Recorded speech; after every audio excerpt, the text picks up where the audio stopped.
The collapse we've all been preparing for is near. Things are definitely starting to spiral, and we're seeing a lot of economic impact start to hit that is showing us that the collapse we've all been preparing for is definitely happening soon. So stick around for the rest of the video so we can talk about why we know that the collapse is near.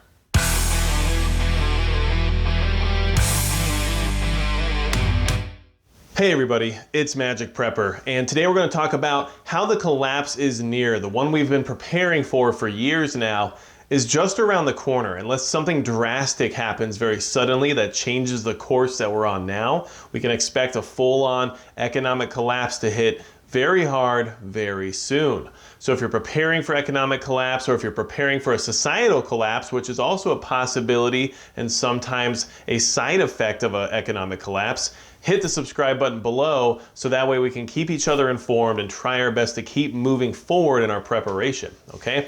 So the collapse is nearby, and there's a lot of indicators and warning signs right now that will tell you that it is seriously right around the corner. And the reason we have to prepare for that is because it's going to change the way things will operate throughout the entire country.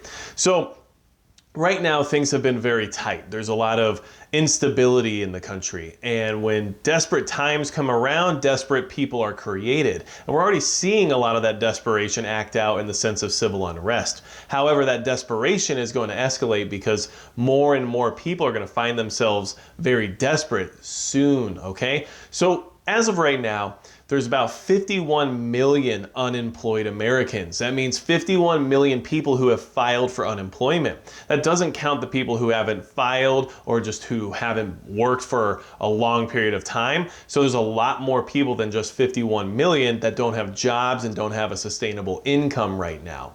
So the $600 a week federal benefit that was being tacked on to people's unemployment benefits just expired yesterday.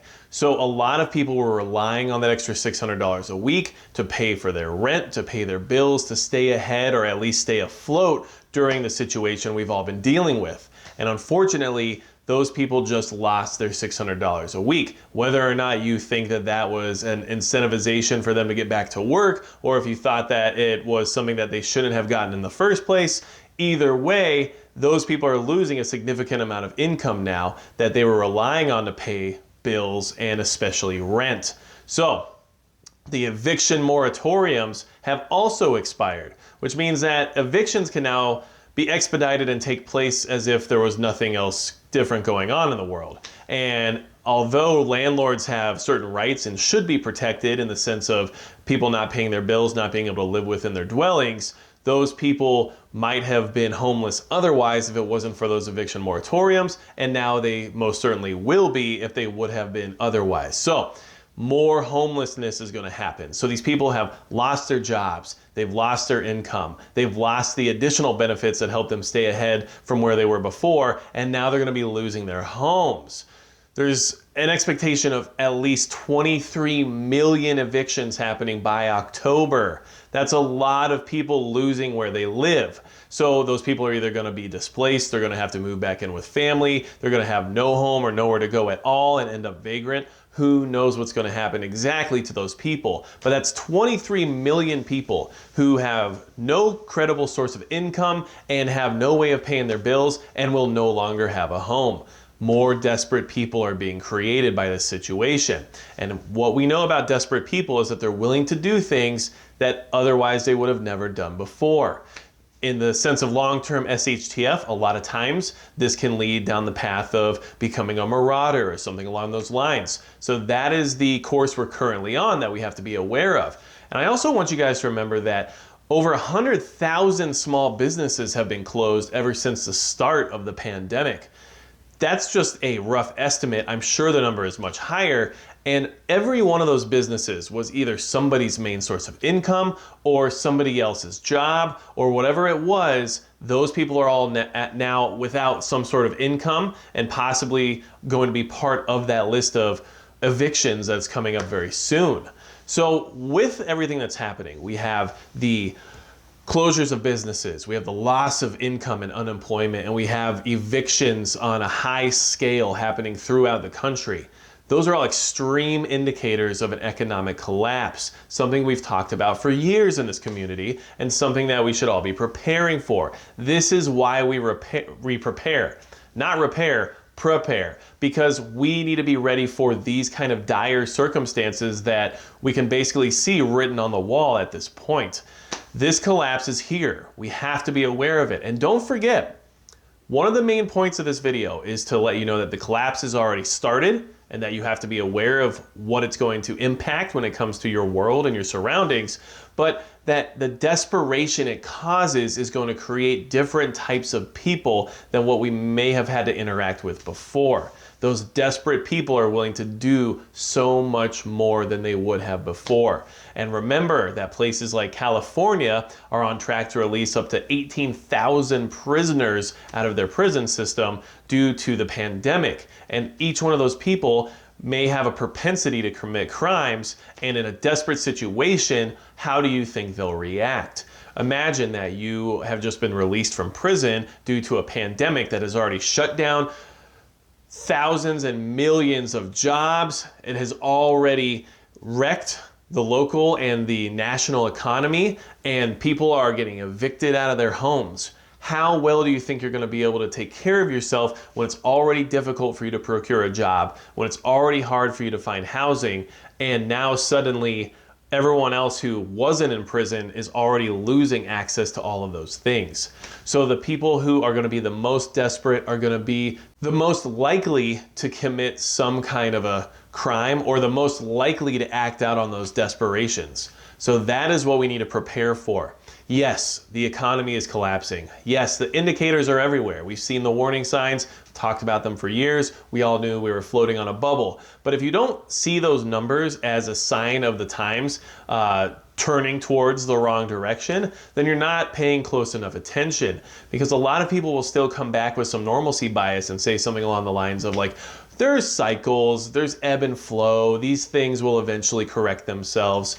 We're in a dire situation. And this channel is all about people preparing and trying to make sure that they can take care of themselves and take care of their loved ones in case there's ever some kind of a situation. And if you're not preparing for the situation of an economic collapse or a full-on societal collapse, then you aren't paying attention. You have to try to prepare for that. Just like you would prepare for an earthquake, just like you would prepare for a tsunami or a hurricane or a wildfire. It doesn't make a difference what the thing you're preparing for is. It means that it's a possibility and you should continually prepare for it. And that's exactly where we're at when it comes to this collapse. So do yourself a favor.